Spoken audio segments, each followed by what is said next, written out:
The Geopolitics and Empire podcast is joined by Ovigwe Eguegu. He is an international security analyst based in Nigeria who specializes in security diplomacy, geopolitics, global system transformation, conflict, and peace. We'll be looking at Africa and geopolitics in the context of the new Cold War, including the numerous actors who are continuing to vie for influence and which are not limited to the United States, the EU, Russia, China, Turkey, and Middle Eastern states. We'll also look at African debt relief and China decoupling.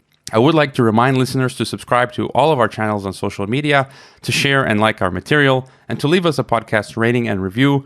Please do bookmark and subscribe to our new channels on BitChute and Brighteon, because as YouTube has officially become the new mainstream media, alternative viewpoints are summarily dismissed, deleted, and memory hold, as we've experienced. So I would also urge listeners to subscribe to our free email list that includes our weekly interview and collection of news headlines. And you can leave us a donation via Bitcoin, PayPal, Patreon, and also now Subscribestar. Just yesterday, we reached the maximum user limit for our email lists services free tier. And so now we must pay a new costly annual fee. And so donations go to pay for these essential services. Now, on to our guest and African geopolitics. How are you doing these days, Ovigwe? You're currently in Nigeria, yes? Yes, I'm in Abuja, the capital city of Nigeria. I'm doing fine. And you? I'm doing well. So that's good to hear. So I thought before we start that you would educate us a bit on how Africans today view the foreign influences vying for economic, cultural, and political control in Africa. You know, for many years, it's been my dream to go visit Africa, but now with the economic problems that we're facing, the historic economic problems and the whole COVID situation and the difficulty of travel, I don't know if that's going to become a reality. But whether we're talking about the Western powers, Russia, China, the Middle East, you know, we all know the history of imperialism in Africa. And so maybe if you can enlighten us a bit, what is the opinion or feeling of Africans today regarding what's going on?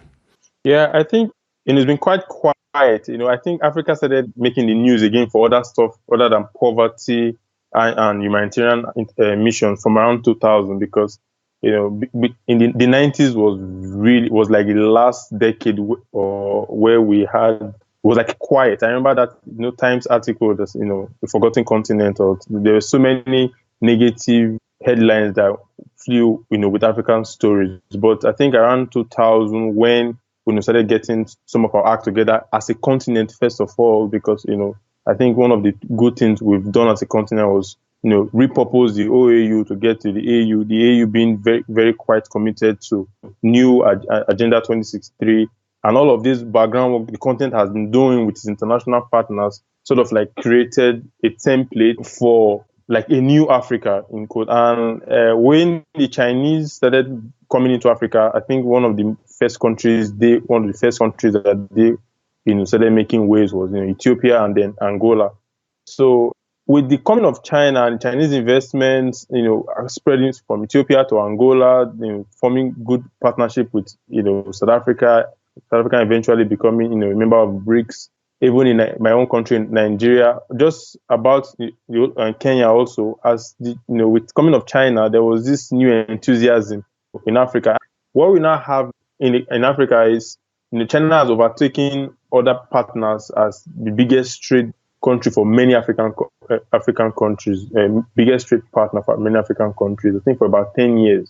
But, you begin to see this new interest in Africa, not just from the Chinese, but from all other big players. Like in the United States sees Africa as some of Europe's backyard or their cousins' backyard, where they have their own independent interests on the continent. But I've always looked at U.S. foreign policy through the lens of Europe, because, West Africa is seeing something like between France and UK and the United Kingdom, Southern Africa seems to be like Britain's sphere of influence and so on and so forth. But with the US still being the preeminent power and it being in a geopolitical rivalry with China, there is this new competition, or let's say Cold War, emerging in global space, and Africa again is at the center of it, because whether it's in trade, whether it's in technology, the US and China are loggerheads, battling each other.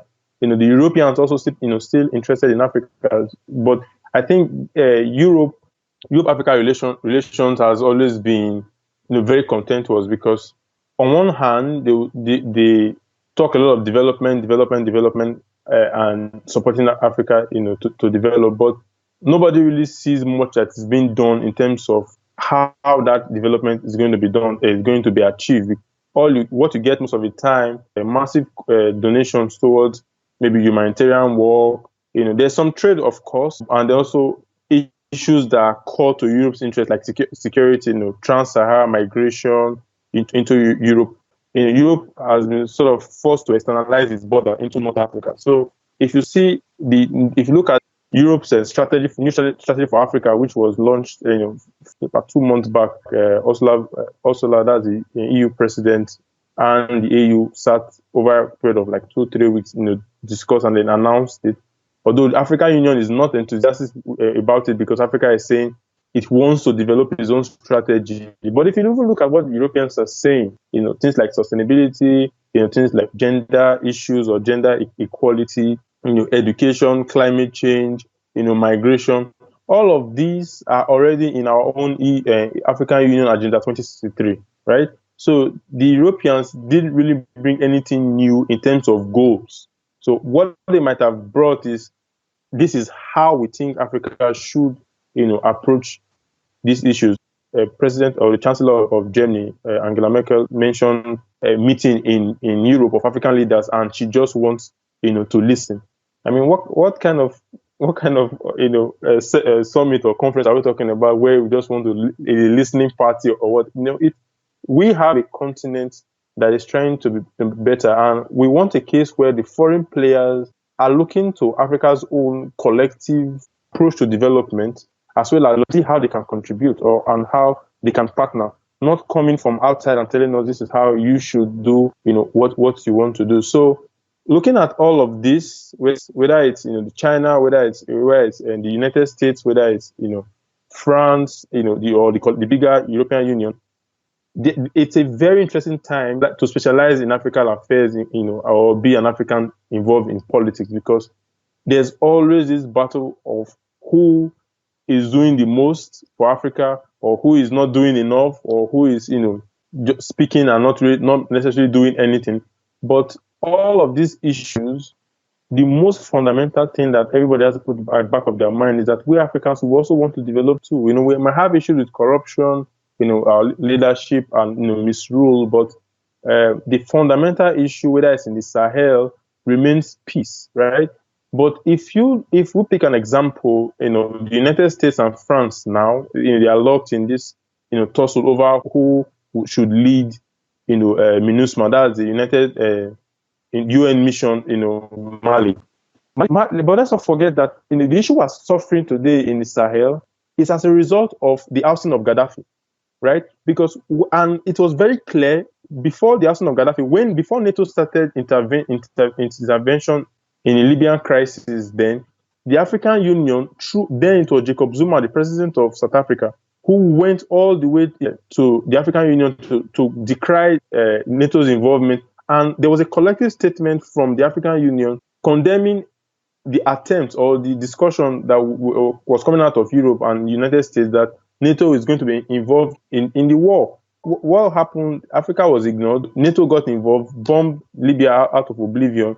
And then we had this case where there was massive pouring of weapons from Libya further south, into the Sahel. And you could trace the increase in violence and activity of terrorist organizations in the Sahel from, the point of Gaddafi's death all the way from 2011, 2012. Was a huge spike, whether it's Boko Haram activity, whether it's Al-Qaeda, in the Islamic Maghreb, whether it's and then ISIS later came. Then we had ISIS in West African province. All of these groups, they were either just festering then, or they weren't even known.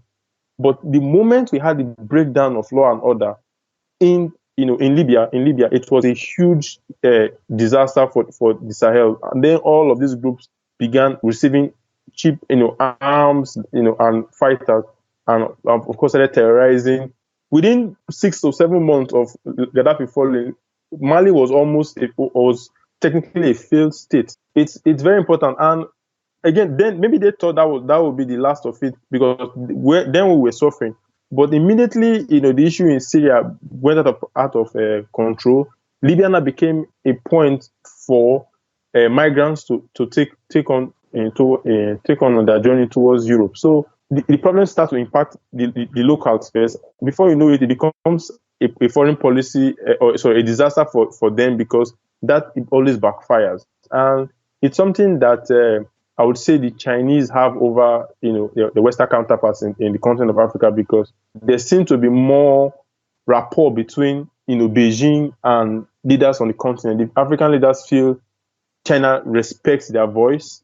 China gives them a listening ear as to how things should be done. That doesn't mean the Chinese do not push. That's a major issue in the continent of Africa, where we feel the East seem to listen to us more. The West doesn't listen enough, and they come giving you lectures and telling you how to do what you think you want to do for yourself. So from last year, there are even new players coming up. Russia already coming back to the African space after so many years away, and then we had the Russian African Summit, not as big as you will get with the FOCAC, that's the Forum for China Africa Cooperation. Not as in terms of attendance, it was really good. We had about 41 presidents or heads of government from the African continent out of 54 member countries. So it's very important that Russia is also is coming back to the African continent, because no matter the legacy of the Soviet Union in some countries, maybe like in Somalia, there still are many countries in the continent of Africa today that won't be independent, or they won't have gotten their independence at the time that they did, without support from the Soviet Union. So I think it's a very important time for Africa to begin to look at this relationship through the lens of its own interest. Russia has already it entered the continent with a bang, I would say, because you could see within a year of entering into the conflict in Central African Republic, Russia was able to contribute to the peace process in a very significant manner, more so that the African Union, Peace and Security Commission, actually, gave kudos to the Russian side for the constructive role that it played. So now we have some form of basis upon which to build a more peaceful society in Central African Republic. Of course, there was this video that emerged in social media of Central African Republic troops singing a Russian song as they were marching. And there was a lot of talk,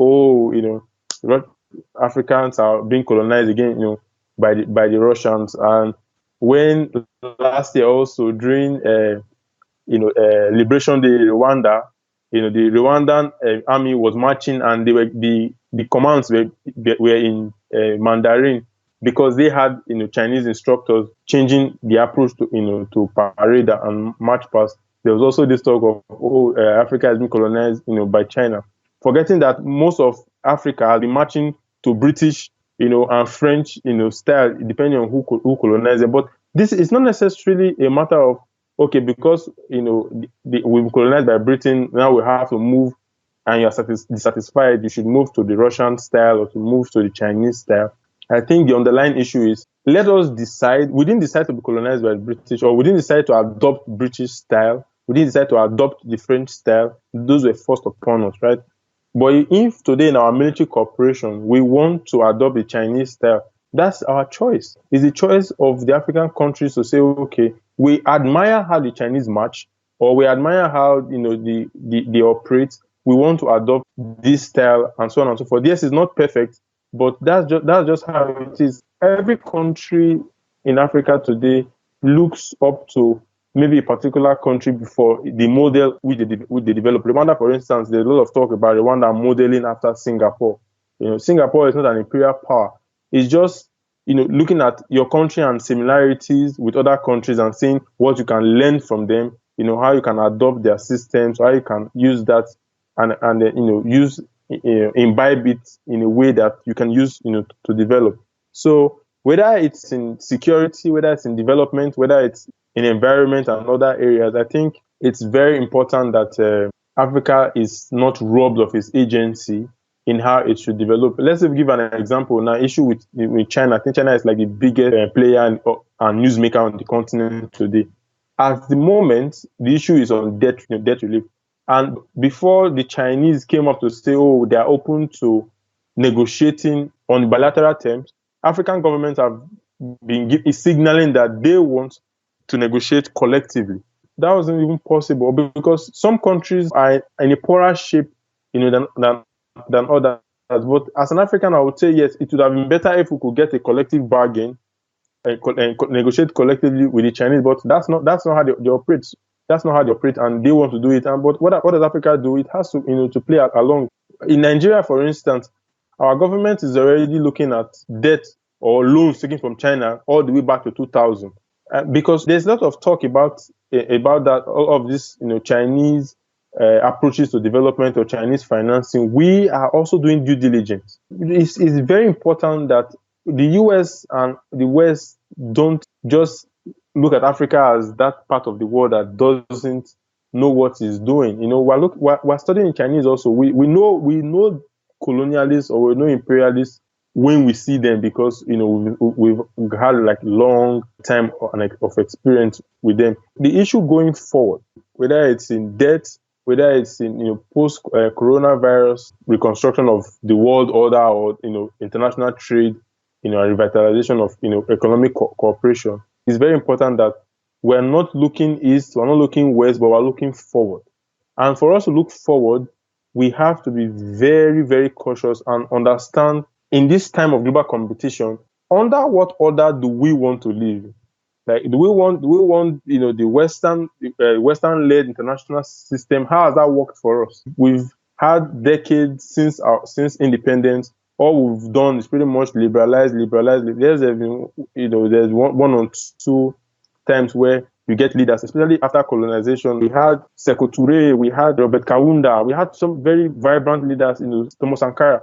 Majority of them were killed either by CIA-backed coups or by the French. So they denied Africa the foundation builders, and all we got after that were leaders who just send Mother May I to Paris or to London before they get anything done, and that has really hurt our development. And before you know it, the IMF and the World Bank came with their austerity measures, structural adjustment programs, and we kept privatizing to the point where the states are demoralized.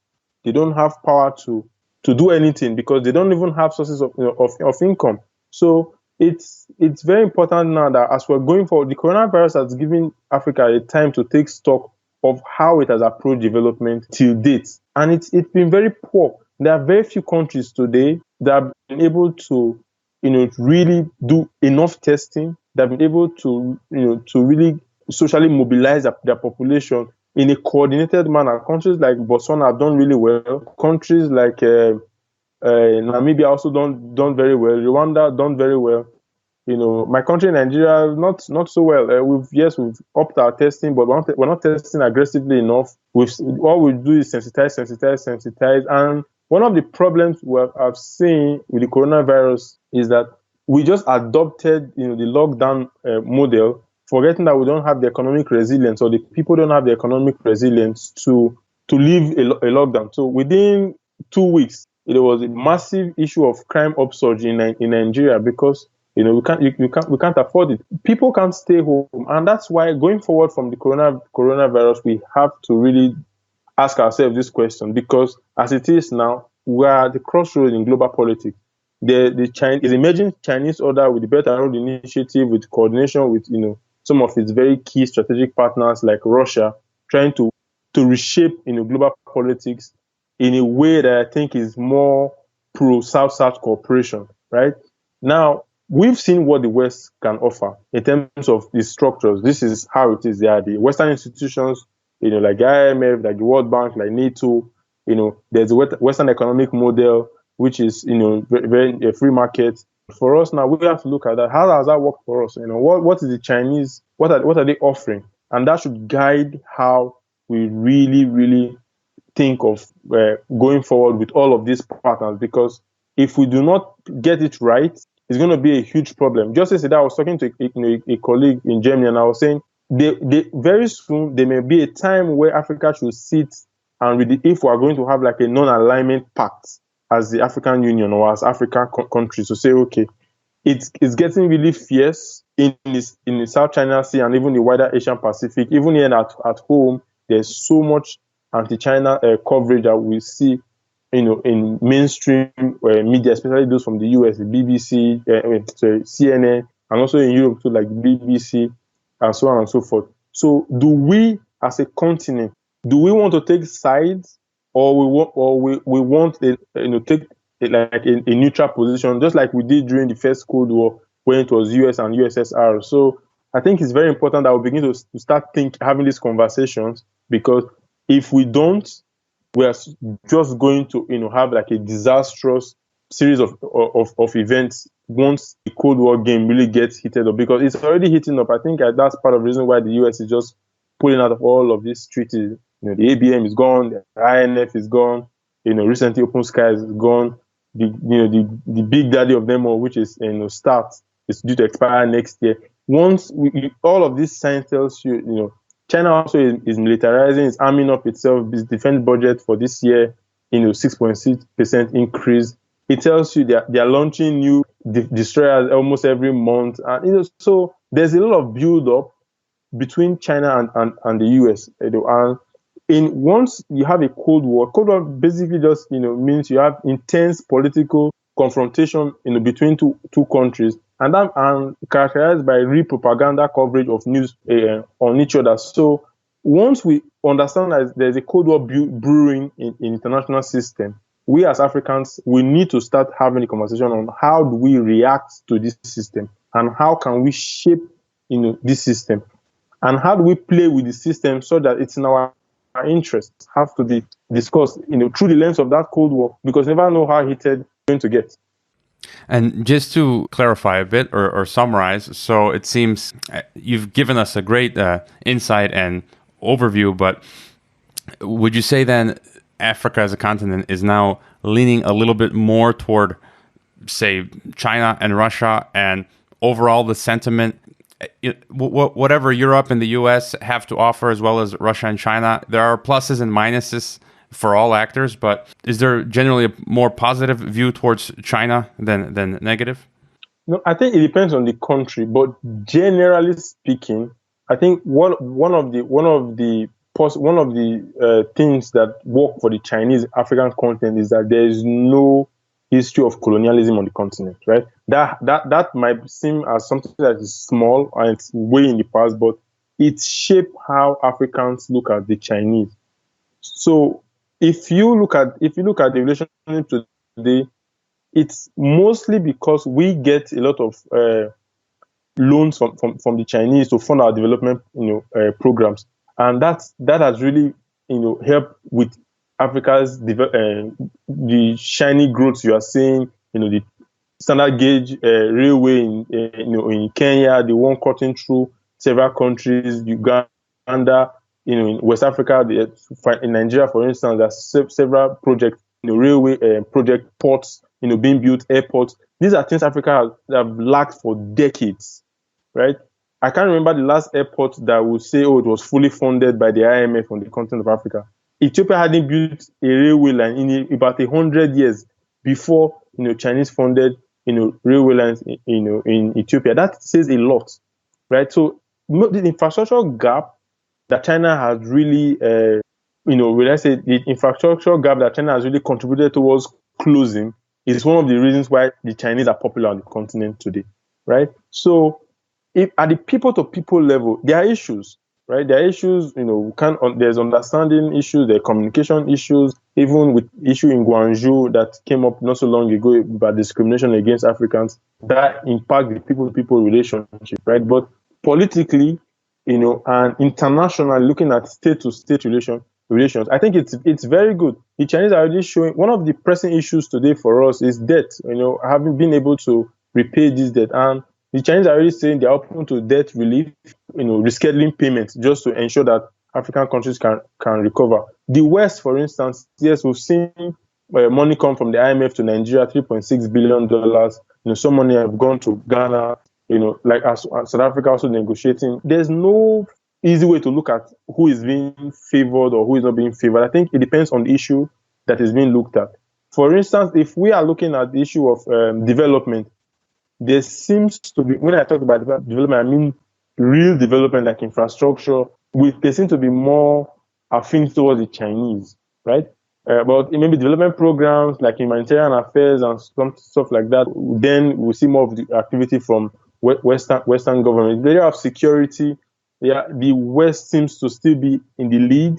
So it depends on the area, the areas we're looking at. And for security, for instance, there's just as much as they contribute, there's also still a lot of Chinese troop blue helmets in the continent also. So it's for a country like Zimbabwe, it's clearly the East. What they have as a foreign policy is nothing short of look East kind of policy. Countries like Kenya tend to be more open, more flexible, but they also still they're open to both sides. But a lot of their engagement is increasing towards China, to even India.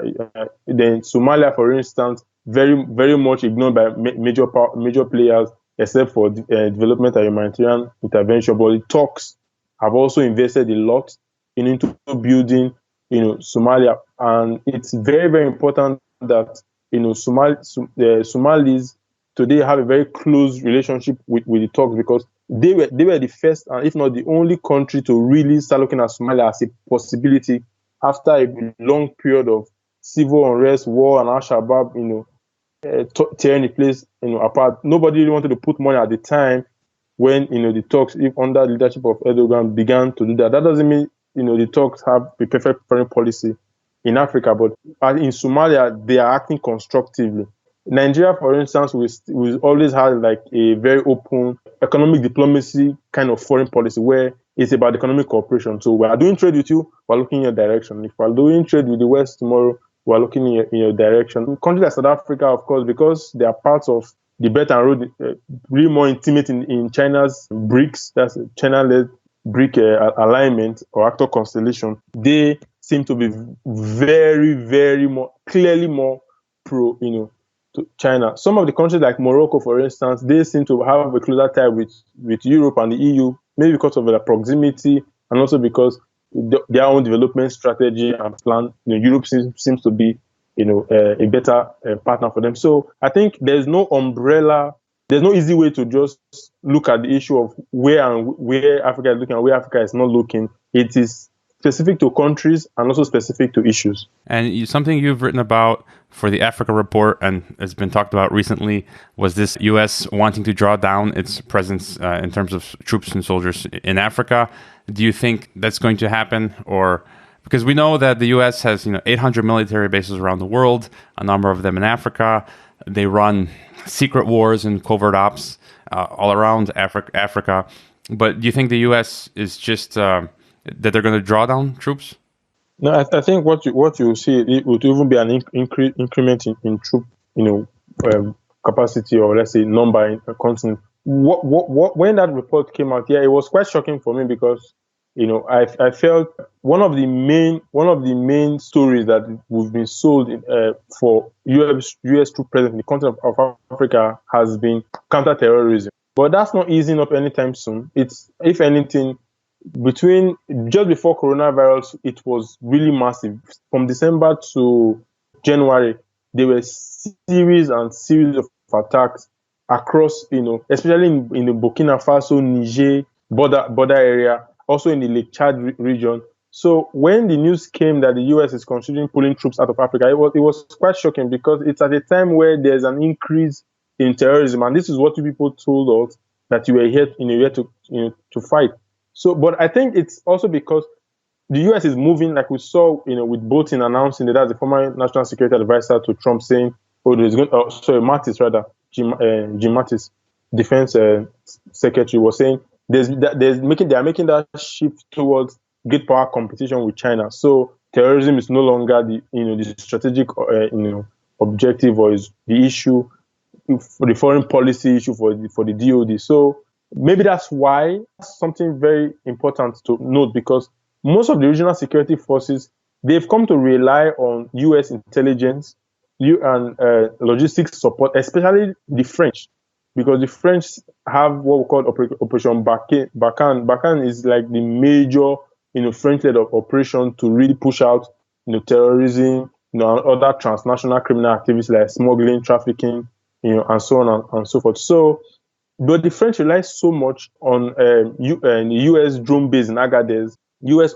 operations to actually carry out to support the counter-terrorism operation around the Sahel region. However, there's been reports. There's this beautiful report on Al Jazeera poking holes at the real reason why the French are in West Africa. Citing huge deposits of natural resources in the Sahel, protecting their interests, in places like Niger and Chad and so on and so forth. So yes, of course, there's always, and I always like to tell people who can't understand that combating terrorism in West Africa is not necessarily in the West's interest, because Boko Haram is never going to bomb London tomorrow or Paris tomorrow. Al Qaeda in Islamic in the Maghreb probably won't. Yes, they can act as launching pad for other terrorist organizations from the rest of the world, like the one AQ in the Arabian Peninsula. But it's not. It's primarily our problem, and the regional security forces have come together to create what they call a G5 Sahel force, and that is so underfunded that it's barely doing anything, right? So the US trying to pull out of Africa it has to be done in a very constructive way, where you have to pull in all the security partners to say, okay, how can we ensure that when we leave, there won't be like a gap that then reduces the effectiveness or the operational capabilities of all this regional security force, activity to stamp out terrorism. So for us, it's just it's never going to happen, in my opinion, because I feel even no matter how the US tries to not have bases or run bases, it's almost like an addiction to keep opening more bases, and more bases, all across the world. So, there's a huge, you can draw a line from Senegal all the way to Somalia of US bases that just lined up just across, from West Africa all the way to East Africa down, to the Horn of Africa. So it's how the US, geostrategy, operates with foreign bases in certain regions to further their interests first. And for them now, there's not so much US troops in West Africa. It's maybe what I remember talking to a former US colonel then saying it's maybe a few hundred, in Niger, and around and surrounding countries, but that they being there is not is primarily for intelligence and logistic purposes. Whether that will be taken with a pinch of salt or not is not really important. I think the important thing is, if they want to leave, they should do that in coordination with regional security forces, so that there will be no gaps or no sudden gaps, and that might just hurt our own security missions and peace building efforts. All right, you've given us a really good overview on what's happening in Africa, especially being the first episode on geopolitics and empire where we looked at Africa. I'm sorry it took so long, and I'll have to keep looking at this topic more frequently. Is there any final thought or final issue that you want to leave us with regarding Africa today? Yeah, I think, just like I've said before, I think it's very important now for Africa at this time in the world, no matter the country, whether it's East Africa, West, South, Central, it doesn't matter, to begin to put on their geopolitical cap, because it's through that lens that we can understand what these countries are doing in the continent of Africa. Whether it's in Libya, why is Turkey in Libya? That question cannot be answered from Turkey want to contribute to international peace and security. No, we have to follow the money, we have to follow the resources, we have to follow the interests. Why is Russia coming here? Why is China here? Why is the US doing this? Why are they not doing that? Once it's very important for us as Africans right now to begin to look at news through that lens. When you hear something in the news, the first thing that should be in the mind, not for everybody, but especially for those international relations and international politics, is how does this news impact world power distribution, especially at the continental level. And it's going to be very, very important, because in the era of Cold War, it's the interests, things move really fast. Interests are perpetually shifting, as this is a very dynamic environment, and it would be a disservice to Africans if our leaders and if policy experts are not really looking at global events, through that lens of geopolitics. Your Twitter feed is at Ovigwe Eguegu. That's OVIGWE and it's a very excellent resource that I follow and constantly retweet. And you also, I think, write for the Africa Report and the China Africa Project. Are there any other websites or projects you'd like to mention?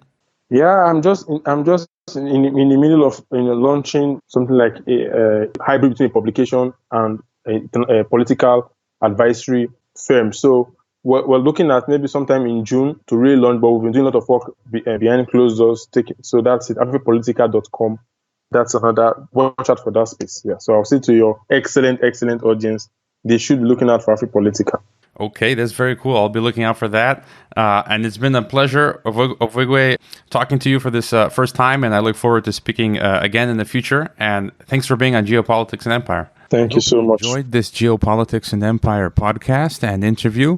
I would like to remind you that our website is geopoliticsandempire.com, and you can sign up for our mailing list that goes out each weekend with the latest podcast and a long collection of important news headlines. It's good to sign up for the newsletter in case we experience censorship and deplatforming.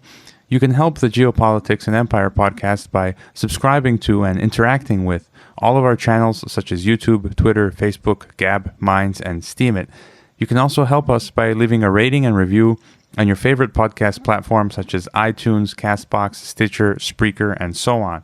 Finally, if you value our work and our mission and would like to see us continue interviewing experts from across the political spectrum, please consider leaving a one-time donation via PayPal or Bitcoin or becoming a regular monthly supporter on our Patreon.